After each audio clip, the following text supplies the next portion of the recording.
Well, hi there, welcome to Seasons Change. My name is Louann and I'm so glad that you joined me today. In today's video, I'm going to be sharing with you 2 easy ways that you can expand your food storage into a prepper pantry based on what's comfortable for your budget.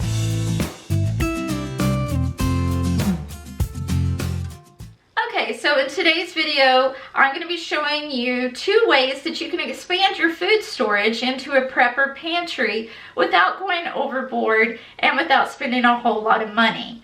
Now, the first thing that I want you to keep in mind are the different categories of food that we're going to be discussing. And I'm here in my long-term food storage closet, and I'll show you exactly what I mean by food categories. Now, food categories that you're going to be seeing here would be vegetables, meat, fruit, and then miscellaneous items that you will be using, such as oils, sprays, nut butters, jellies, pasta sauces, honeys, and syrups. Now, it's important to know these different categories of food because this is how you're going to begin to grow your extended food storage. Let's go in the kitchen and I'll show you what I mean.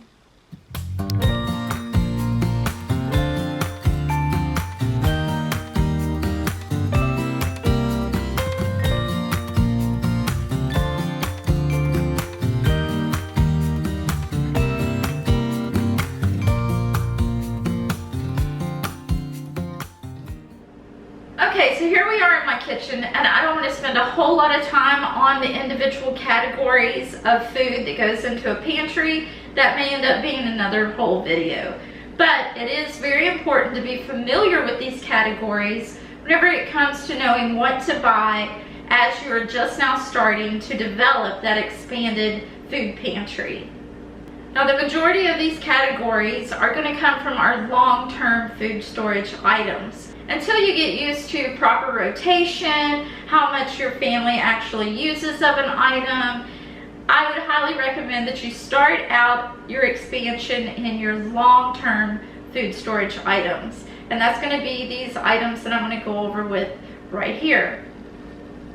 Now, of course, you're going to have your vegetables, fruits, ready-to-eat meals such as chilies and soups. You're going to be thinking protein. I have a canned ham, so any kind of canned meats. Peanut butter is a protein, also a long-term food storage item. And beans. You can get a lot of protein from canned beans. Okay, another long-term food storage item is maple syrups, corn syrups. Honey is a forever food. And then for your baking needs, you may want to start by just simply planning out for the holidays that are coming up by buying some extra baking powder. We have some evaporated milk and sweetened condensed milk here. Another item that I keep in my long-term storage is jelly. Olive oils or any other kind of cooking oils that you use on a regular basis. I also keep a few in the sprayed form. And pasta sauces. If you're like me, I go through a lot of these, so I'm going to be sure to keep some of these in my long-term storage. And those are just a few examples of some of the categories of food that you can have in your long-term storage. But this video is about the 2 basic ways to start out on that expansion. Now, what those 2 ways are is to just buy a little bit each week. Don't go out and spend hundreds or thousands of dollars trying to stock a food room or a big 6-foot long shelf or a huge pantry that you have. Start small and start with items that your family currently uses. The motto here is always buy what you use and use what you buy. So number 1 is add a little as you go. This can be as little as $5 or $10 a week. In some cases, $1. Because I know in my local Aldi's, I can buy quite a bit of canned vegetables for like 43 cents, 50 cents, 75 cents. So you can start building your canned vegetable stock very cheap and very easily. Or also from Aldi's, they sell these canned hams. Just pick up an extra canned ham. Now you have some canned meat that you didn't have the week before. My point here in the first option is just add a little extra items to your regular grocery order. Okay, and then of course the second way that you can begin to grow your prepper pantry is to actually do a strictly prep pantry haul all on its own. Now again, this still doesn't have to be hundreds of dollars or thousands of dollars. This could just simply be a haul that is 10 items, 5 items, 3 items. It doesn't have to be a whole lot. It's just the fact that you've made a list pertaining to your budget and you're going to go out and buy items specifically for your extended prepper pantry. It sounds like common sense, and that's because it probably really is. The main thing is just to get started somewhere. So, number 1, just add a few extra things to your regular order, or number 2, plan one trip and just go out there based on your budget, buy a small little grocery haul just for your prepper pantry. And I've given you a few ideas of what the categories of food are, so maybe if you just want to buy one from each category, that would be a great base layer to build upon. Next up in this video, I'm going to be showing you an example of one of my prep hauls, and it's coming from Aldi's. Before I get into that, I just want to take a minute to say that if you haven't subscribed to my channel, I invite you to do so now by hitting that big red subscribe button down below. If you hit the bell, it'll notify you each time I post a new video. Now this haul that I'm about to show you is just one example of what a prepper haul could look like, but your haul is going to be based on what your family likes and what you determine is needed in your household. And now let's go ahead and jump into that example of a prepper haul.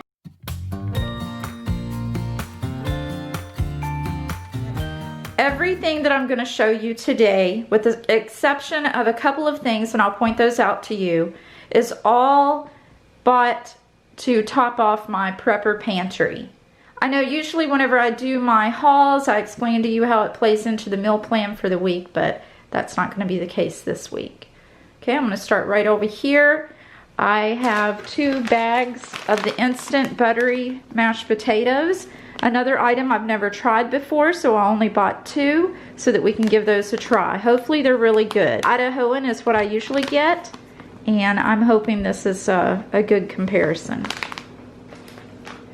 Also, like always, I like to pick up a couple of these pastas. They're only 25 cents for 7-ounce packages. Most recipes that include pasta call for an 8-ounce, so you know, I really don't think you're gonna miss that 1 ounce of pasta. So these are perfect to just open and toss into single recipes without having to worry about the leftovers.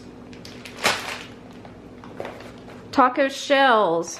I have some of these on backup, but I'm buying more because we all know of the corn shortage, and I just want to make sure that I have plenty of these. Oats.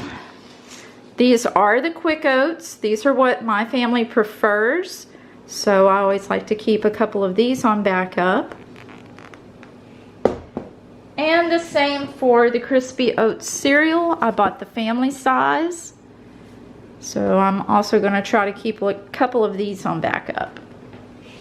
The expiration date, if you're curious, is April of 2021, and I know we will eat all of that before then. Okay, moving on, I also picked up a couple Jell-O mixes, Jell-O pudding mixes. I just got the basic vanilla and chocolate.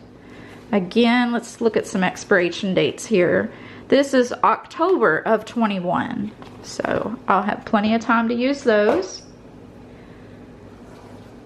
Okay, I found these graham cracker crusts, the same as the pastry refrigerated pie crust. I just like to have a few of these on hand. And with the holidays coming up, I know some of you have mentioned in the comments that you're even having trouble finding turkeys. So I'm just trying to plan ahead and make sure I have some resources on hand for Thanksgiving dinner or even Christmas. Let's see, the expiration date on this is blurred out. October 11th. I believe that says 21, so a whole year on these. Okay. Let's go ahead and get into the canned items. I picked up another canned ham. Expiration on it is August of 2025. There you go. Corned beef hash. Expiration on this is July of 23. This is a meal in a can. It's very good to have these on hand. Also, some chili with no beans. This is good for hot dogs or as an ingredient in a few recipes that I make. And let's see, expiration on this one is 23, August of 23.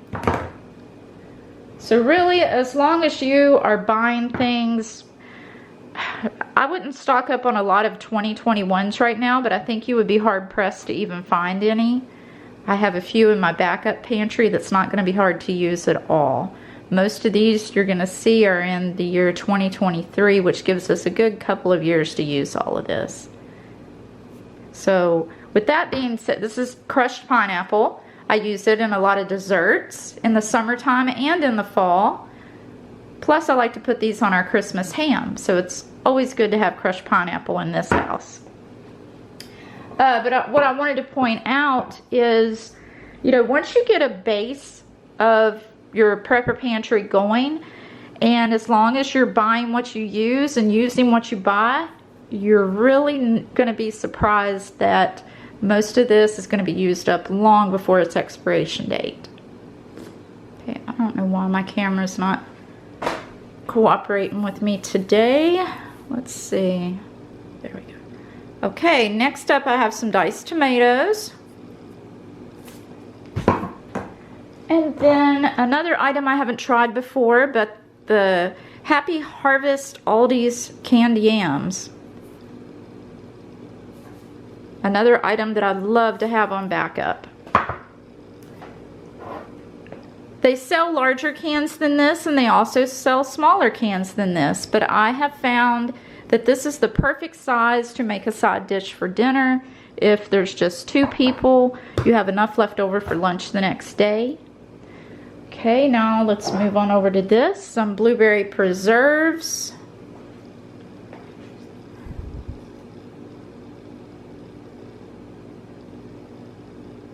Okay, blueberry preserves.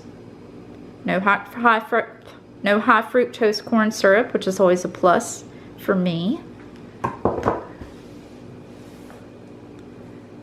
This is the equivalent of Nutella. Let's see, expiration on these is February 2022.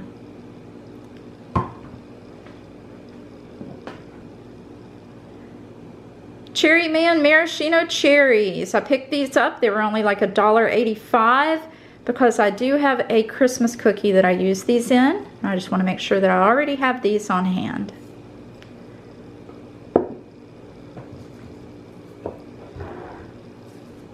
Corn syrup. Another good item to keep in a backup pantry.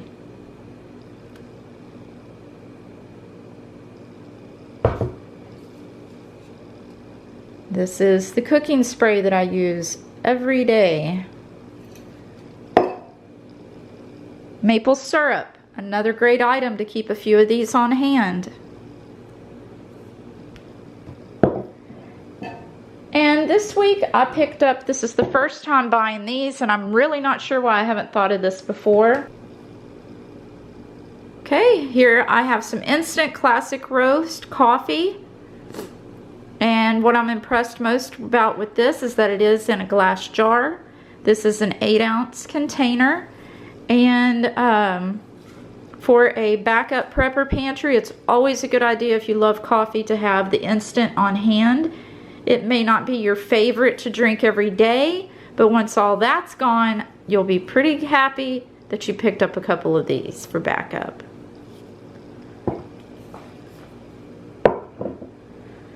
All right. Coconut. Again, thinking ahead to Thanksgiving and Christmas. Just want to make sure I have these on hand. And let's see if I can find an expiration date if some of you are worried that it will not be good by Christmas time. This will actually be good for another year. That is November 14th, 2021.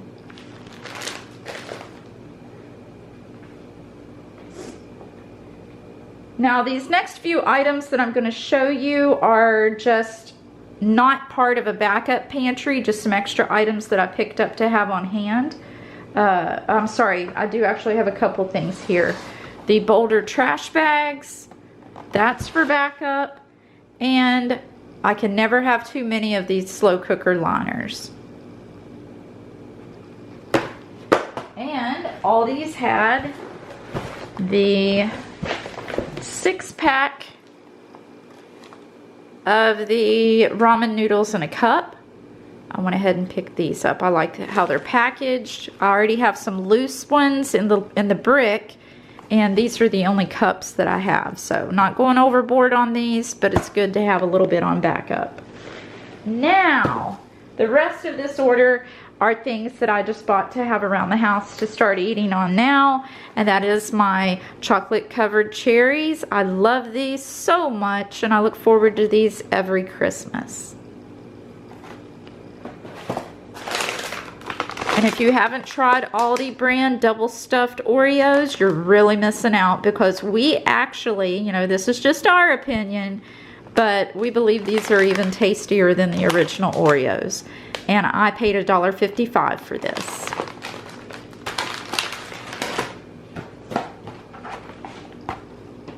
This is my regular chocolate chip dipped granola bars.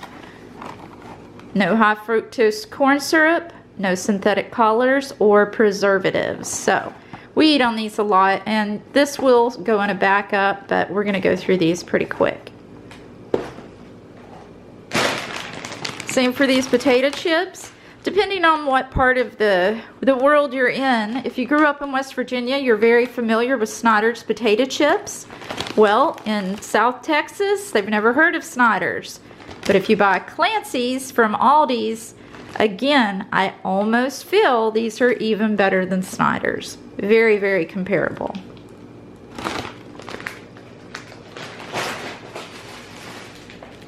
Some bagel skinnies. If you have a hard time with the big bagels or you think they're just too tough, try these skinny bagels. They're already split for you. I like to put cream cheese and strawberries on these. Really, any way that you like your bagels, you're gonna like these. My only advice is if you do toast them, only put them in long enough to warm them up, because any longer they get really tough. For a little bit of produce, I just picked up some broccoli crowns. I like to throw those on a sheet pan with some butter and garlic, salt and pepper. And then just a bag of Gala apples. And that's going to be it for the Aldi haul. For the most part, my pantry has been built gradually by just throwing on a few extra items each week. And I think by doing that, you can surprise yourself just how fast it'll grow. But for now, that's all that I've got for this video. I hope that you enjoyed it, and I hope to see you in the next one. Bye!